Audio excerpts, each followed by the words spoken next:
नमस्कार, मैं हूं अनुपम मिश्रा। इस वक्त के बुलेटिन के साथ सबसे पहले खबर कानपुर से। कानपुर के शिवराजपुर में ट्रेन में धमाके के बाद अफरा तफरी मच गई, तो वहीं पुलिस और एटीएस की जांच के बाद ट्रेन को रवाना कर दिया गया। अधिकारियों का कहना है कि धमाके में किसी भी तरह का संदिग्ध विस्फोटक नहीं मिला है, साथ ही वहां मिले पत्र को भी संदिग्ध बताया जा रहा है। पुलिस इसकी जांच कर रही है और किसी शरारती तत्व के हाथ होने की आशंका जताई जा रही है। आपको बता दें कि बुधवार देर शाम कालिंदी एक्सप्रेस 14723 की जनरल बोगी के शौचालय के पास जोरदार धमाका हुआ। धमाके से शौचालय और बैटरी बैकअप बॉक्स को नुकसान पहुंचा है। कालिंदी एक्सप्रेस भिवानी हरियाणा के लिए कानपुर सेंट्रल से रवाना हुई थी।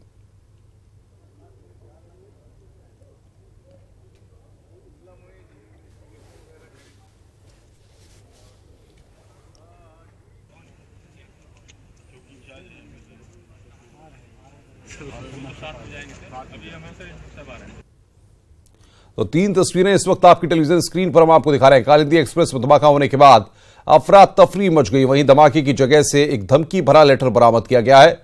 वहीं जांच के बाद ट्रेन को रवाना कर दिया गया।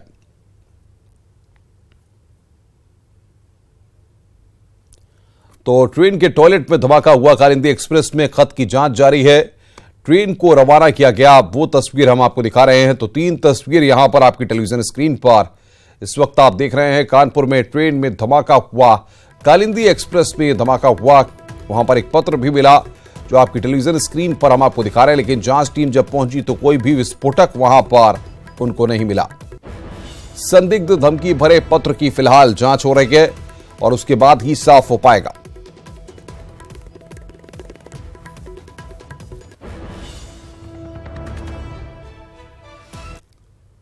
चुनाव को लेकर दिल्ली में बीजेपी की बैठकों का दौर जारी है। अमित शाह के आवास पर लगातार बैठकों का दौर जारी रहा।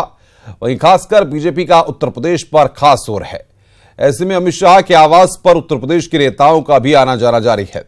देर रात तक कल उत्तर प्रदेश के मुख्यमंत्री योगी आदित्यनाथ और डिप्टी सीएम के साथ कई मुद्दों को लेकर बैठक हुई। खासकर गठबंधन को लेकर बैठक में चर्चा की गई। आपको बता दें कि 2014 के चुनाव में बीजेपी ने अकेले उत्तर प्रदेश में 71 सीटें जीती थी। ऐसे में इस आंकड़े को दोहराना बीजेपी के लिए बड़ी चुनौती है।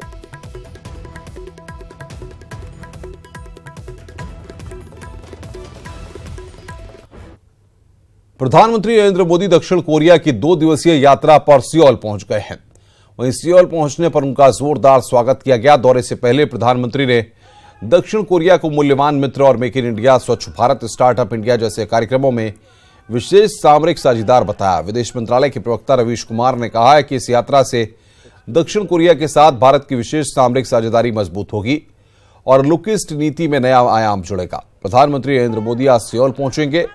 इस अवसर पर वे दक्षिण कोरिया के राष्ट्रपति के साथ द्विपक्षीय संबंधों के विविध आयामों और हाल के घटनाक्रमों पर विचार विमर्श करेंगे। इस यात्रा के दौरान प्रधानमंत्री नरेंद्र मोदी को 2018 का सियोल शांति सम्मान प्रदान किया जाएगा।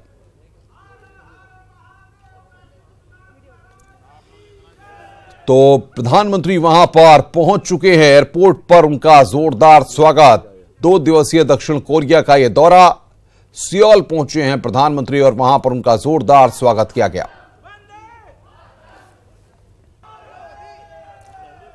आम चुनाव से पहले उत्तर प्रदेश में नौकरशाहों के तबादलों का दौर जारी है। बुधवार को प्रदेश के 17 आईएएस और 15 आईपीएस अधिकारियों का तबादला हुआ।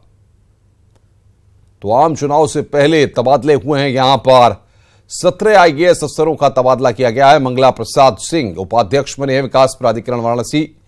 टीके सिबू उपाध्यक्ष मुरादाबाद विकास प्राधिकरण। कृष्ण कुमार अपर महानिरीक्षक स्टाम्प एंड रजिस्ट्रेशन। दीपचंद्र अपर मुख्य कार्यपालक अधिकारी ग्रेटर नोएडा।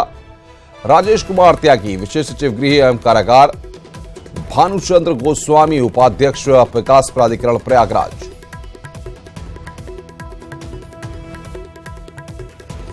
और साथ ही साथ 15 आईपीएस अफसरों के भी तबादले हुए हैं। प्रेम प्रकाश अपर पुलिस महानिदेशक कानपुर जोन।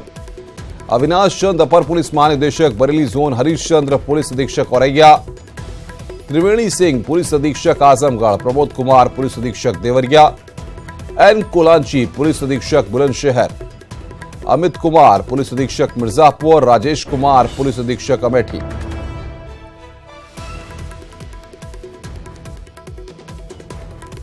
तो आम चुनाव से पहले यहां पर ये तबादले हुए हैं। आगे बढ़ते हैं। 26 फरवरी को अयोध्या मामले की सुनवाई होगी। सुप्रीम कोर्ट ने जो 5 जजों की बेंच बनाई थी उसमें से जस्टिस एस.ए. बोबड़े छुट्टी पर हैं, लेकिन अब जस्टिस बोबड़े वापस आ गए हैं। जो बेंच इस मामले की सुनवाई करेगी उसमें जस्टिस बोबड़े के अलावा chief justice Ranjan Gogoi, justice Dhananjay Chandrachud, Ashok Bhushan और जस्टिस अब्दुल नजीर शामिल हैं।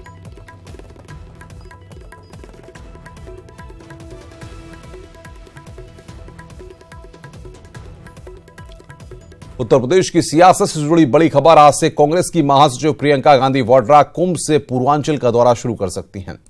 कांग्रेस महासचिव प्रियंका गांधी अपने पूर्वांचल के दौरे की शुरुआत प्रयागराज कुंभ मेले से कर सकती हैं। कांग्रेस सूत्रों के मुताबिक प्रियंका गांधी आज कुंभ आ सकती हैं। करीब 1 हफ्ते लंबे पूर्वांचल दौरे में वो प्रधानमंत्री नरेंद्र मोदी के संसदीय क्षेत्र वाराणसी भी पहुंचेंगी। इस दौरान वो पुलवामा हमले में शहीद जवानों के परिजनों और कुशीनगर जहरीली शराब के मरने वालों के घर भी जा सकती हैं।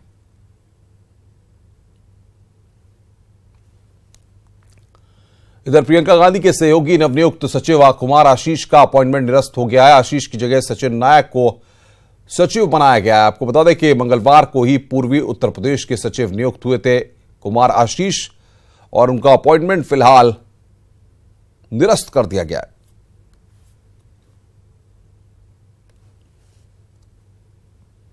एक बार फिर प्रयागराज में 22 फरवरी को कई देशों के डेलीगेट्स पहुंचने वाले हैं। बताया जा रहा है कि कुंभ में 188 देशों के डेलीगेट्स पहुंचेंगे। आपको बता दें कि भारतीय संस्कृति में रुचि रखने वाले डेलीगेट्स का चयन संबंधित देशों के राजदूतों ने किया है। सभी डेलीगेट्स को विदेश राज्य मंत्री वीके सिंह 2 विमानों से प्रयागराज लाएंगे, जहां सभी डेलीगेट्स 7 घंटे कुंभ में बिताएंगे और देश की सांस्कृतिक और आध्यात्मिक विरासत को और करीब से देखेंगे। संगमनोस पर गंगा पूजन और आरती का भी कार्यक्रम है। इसके बाद अक्षयवट, सरस्वती कूप और लेटे हनुमान मंदिर में सभी डेलीगेट्स जाएंगे। राज्यसभा सांसद अमर सिंह ने अपनी 12 करोड़ की संपत्ति आरएसएस के नाम कर दी है। ये प्रॉपर्टी आजमगढ़ के लालगंज तहसील इलाके में है। प्रॉपर्टी में मकान और पैतृक जमीन शामिल है और अब इस पर संघ के संगठन राष्ट्रीय सेवा भारती का अधिकार होगा। इस दौरान अमर सिंह ने पीएम मोदी के विजयी होने की कामना भी की। साथ ही उन्होंने कांग्रेस के लिए कहा कि दिल्ली अभी दूर है। गर्दी के प्रति ये मौलाना शिबली काफी आजमी और राहुल संस्कृतियान का जिला अब अबू सलीम के नाम से जाना जाता है। तो इस सामाजिक ढांचे के संशोधन और परिवर्तन की, संस्कृति की और संस्कृति के विकास की भी, ताकि ये जातिवाद की राजनीति और मजहबी उन्माद, तुष्टीकरण की राजनीति, इस बीमारी का भी इलाज इस समर्पण के माध्यम से हो, यह भी जरूरी है। अगर एक केंद्र रहेगा जहां यहाँ के बौद्धिक विकास की भी जरूरत है लोगों में। पुलवामा घटना के बाद पूरा देश गुस्से में है। हिंदुस्तान में कोई ऐसा कोना नहीं होगा जहां से बदले की मांग न उठी हो। चंबल के पूर्व डकैत मलखान सिंह ने भी अपने दम पर पाकिस्तान को सबक सिखाने की परमिशन मांगी है।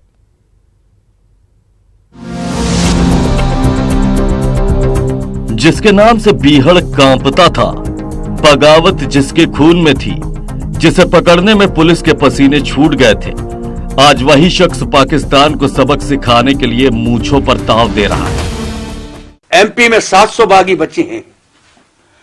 आज अगर मेरी जरूरत पड़े, शासन चाहे तो बिना शर्त, बिना वेतन के लिखा लिया जाए कि मारे जाए तो कोई जुर्म नहीं, और मैं बॉर्डर पे अपने देश के लिए मरने को तैयार हैं।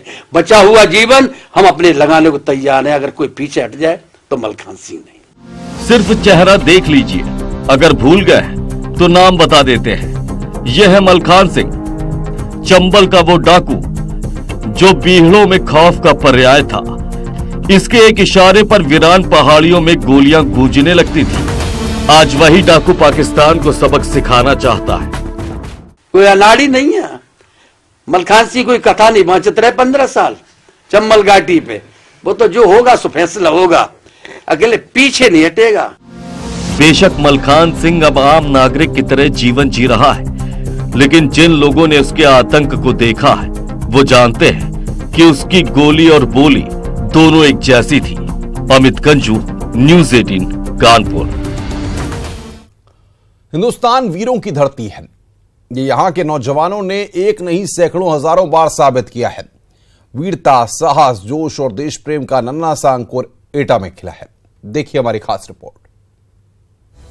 सुन ले नापाक पाकिस्तान, सुन ले बड़ बोले इमरान खान। हिंद की धरती में जन्मा एक और सूरमा तुम्हारा संहार करेगा एटा का बलवान। एटा के रेजुआ गांव के राजेश यादव 5 दिसंबर 2018 को बॉर्डर पर पाकिस्तान की नापाक फायरिंग में शहीद हो गए थे। राजेश की शहादत पर गर्व करने वाले उनके परिवार में 3 महीने बाद किलकारियां गूंजी हैं। पत्नी श्वेता ने बेटे को जन्म दिया है।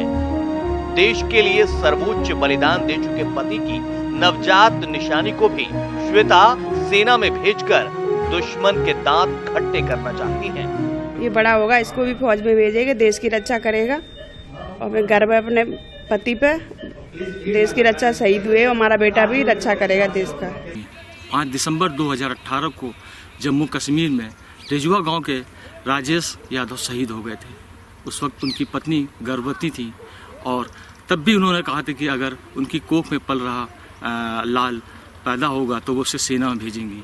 अब शहीद राजेश के घर पर बेटा हुआ है। घर में नन्हे मुन्ने की किलकारी से सभी लोग बेहद खुश हैं। उन्हें इस बच्चे में भी देशभक्त राजेश यादव की छवि दिखाई दे रही है। धन है श्वेता जिसने देश पर कुर्बान हुए पति का गम हंसते हुए झेल लिया। धन है उसका साहस और देशभक्ति जो वो अपने बच्चे को भी बड़ा होकर सेना में भेजकर देश का रक्षक बनाना चाहती है। जब तक हिंदुस्तान में श्वेता जैसी माताएं और निकिता जैसी अर्धांगिनियां हैं, सुन ले नापाक दुश्मन, तो हिंदुस्तान का बाल भी बाका नहीं कर पाएगा। बागपत के बालनी में सड़क परिवहन मंत्री नितिन गडकरी ने एक बड़ा बयान दिया है। सड़क परिवहन मंत्री ने कहा कि पाकिस्तान को सबक सिखाने के लिए पाकिस्तान जाने वाली नदियों का पानी मोड़कर अपने देश में लाएंगे। साथ ही गडकरी ने कहा कि मौजूदा हालात में देश को मोदी जैसा नेता चाहिए। मैं वाटर रिसोर्सेस मंत्री हूं और इसलिए अब यमुना के ऊपर उत्तराखंड और हिमाचल में हम 6 डैम बना रहे हैं, जिसमें यमुना की ताकत 6 राज्यों के बीच में हमने साइन कर ली है। और हमारी पाकिस्तान और भारत होने के बाद जो हमारी 3 नदियां पाकिस्तान को मिली थी, 3 भारत को मिली थी, हमारे 3 नदियों के अधिकार का पानी पाकिस्तान में जा रहा था। अब हम उस पर 3 प्रोजेक्ट करके ये पानी भी वापस यमुना में ला रहे हैं। तो आप समझ लीजिए यमुना में पानी ही पानी है। केंद्रीय परिवहन और जहाजरानी मंत्री नितिन गडकरी आज भी उत्तर प्रदेश के दौरे पर रहेंगे। इस दौरान वे मुजफ्फरनगर और बुलंदशहर में कई परियोजनाओं का शिलान्यास करेंगे। बताया जा रहा है कि दोनों जिलों में 8,530 करोड़ की योजनाओं की सौगात देंगे। मुजफ्फरनगर में जहां पानीपत खटीमा मार्ग और मेरठ करनाल मार्ग का शिलान्यास करेंगे, वहीं बुलंदशहर में बुलंदशहर गढ़मुक्तेश्वर स्टेट हाईवे को 4 लेन और नेशनल हाईवे को घोषित कर शिलान्यास करेंगे। रामपुर से बड़ी खबर है, जहां पर कोतवाली सिविल लाइन के अहमदनगर जागीर गांव में पुरानी रंजिश को लेकर 2 पक्षों में जमकर गोलियां चली, जिससे दोनों पक्षों के एक व्यक्ति की मौत हो गई है और एक युवक घायल हो गया। वहीं 2 लोगों की मौत के बाद इलाके में हड़कंप मच गया है। घटनास्थल पर पहुंची पुलिस ने दोनों शवों को पोस्टमार्टम के लिए भेज दिया है। वहीं घायल को अस्पताल में भर्ती कराया गया है। बताया जा रहा है कि मरने वालों में एक प्रधानपति भी शामिल है। वहीं घटना के बाद इलाके में भारी पुलिस बल तैनात कर दिया गया है।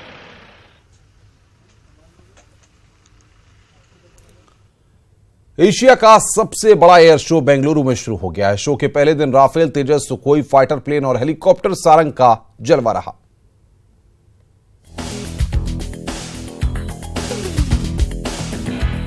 आसमान पर नजर और दर्शक दिल थामकर, कुछ इसी अंदाज में बेंगलुरु में एशिया का सबसे बड़ा एयर शो शुरू हो गया। लड़ाकू विमानों की शक्ति और हेलीकॉप्टर्स का कौशल, मार्क मिसाइलों की क्षमता और शानदार करतब, एरो इंडिया 2019 में इस बार सब कुछ है। बेंगलुरु के येलाहांका एयरफोर्स स्टेशन पर 5 दिवसीय एयर शो एरो इंडिया 2019 का रक्षा मंत्री निर्मला सीतारमण ने उद्घाटन किया। उद्घाटन के साथ ही एयर शो का धमाल शुरू हो गया। और आसमान में एक से एक हैरत अंगेज प्रदर्शनों ने दर्शकों का मन मोह लिया। एरो इंडिया 2019 का ये 12वां संस्करण है। इसमें 100 से ज्यादा एविएशन कंपनियां हिस्सा ले रही हैं। एयर शो की शुरुआत डकोटा DC-3 विंटेज विमान से हुई। राफेल, तेजस और सुखोई 30 समेत कई लड़ाकू विमानों ने अपनी ताकत दिखाई। हेलीकॉप्टर सारंग के करतब देख दर्शक हैरान रह गए। वायुसेना, HAL, फ्रांस और अमेरिका के विमान प्रदर्शन करेंगे। ब्रिटेन की याकोल्स टीम भी एरोबेटिक प्रदर्शन करने वाली है। लॉकहीड मार्टिन ने मेक इन इंडिया के तहत नया कॉम्बैट जेट F-21 ऑफर किया। And we find that over 600 Indian companies and 200 foreign companies are here to participate and also to witness the largest air show of Asia. रक्षा मंत्री निर्मला सीतारमण ने रक्षा कंपनियों से भारत में निवेश पर जोर दिया। उन्होंने कहा कि भारत रक्षा कारोबार के लिए एक बड़ा बाजार है। मेक इन इंडिया के तहत एविएशन कंपनियों का भारत में स्वागत है। Bureau report, news 18 network.